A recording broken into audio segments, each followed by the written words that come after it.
പ്രിയ പ്രേക്ഷകർക്ക് സീരിയൽ ന്യൂസിലേക്ക് സ്വാഗതം. കൂടുതൽ സീരിയൽ ന്യൂസുകൾ അതിവേഗം ലഭിക്കുന്നതിന് ഈ ചാനൽ സബ്സ്ക്രൈബ് ചെയ്യുക. ബെൽ ഐക്കൺ മറക്കാതെ ക്ലിക്ക് ചെയ്യുക.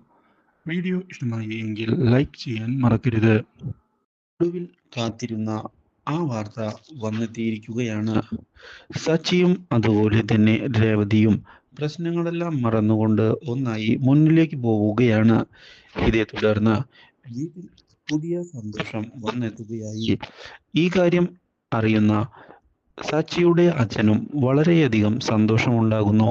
ഇതേ തുടർന്ന് കാര്യങ്ങൾ വളരെ നല്ല രീതിയിൽ മുന്നോട്ട് പോകുമ്പോഴാണ് സച്ചിയെ ചെന്ന് കാണുന്ന രേവതി സച്ചിയുടെ സഹോദരനെ മടക്കി വീട്ടിലേക്ക് വിളിക്കണമെന്ന് ആവശ്യപ്പെടുന്നത്. വെറുതെ എന്തിനാണ് അവരെ ഇങ്ങനെ അകറ്റി നിർത്തുന്നത്? എല്ലാ തെറ്റുകളും മറന്നുകൊണ്ട് അവനോട് ക്ഷമിച്ചുകൂടെ എന്ന് ചോദിച്ചതിനെ തുടർന്ന് അച്ഛനാണ് ഈ കാര്യത്തിൽ ഒരു തീരുമാനം എടുക്കേണ്ടത് എന്ന് വ്യക്തമാക്കുന്ന സച്ചി എനിക്ക് യാതൊരു പ്രശ്നവും ഇല്ല എന്ന് പറയുകയും ചെയ്യുന്നു. അച്ഛൻ യെസ് പറയുകയാണ് എങ്കിൽ ഞാൻ ഇപ്പോൾ തന്നെ പോയി അവനെ വിളിച്ചുകൊണ്ട് വരാമെന്ന് അറിയിക്കുകയും ചെയ്തിരിക്കുകയാണ്. ഈ കാര്യം കേട്ടതിനെ തുടർന്ന് ഒടുവിൽ സച്ചിയുടെ അച്ഛനെ ചെന്ന് കണ്ട് രേവതി കാര്യങ്ങൾ അവതരിപ്പിക്കുകയാണ്.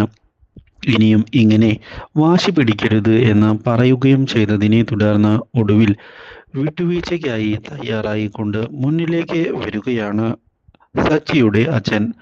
Do like, share and subscribe.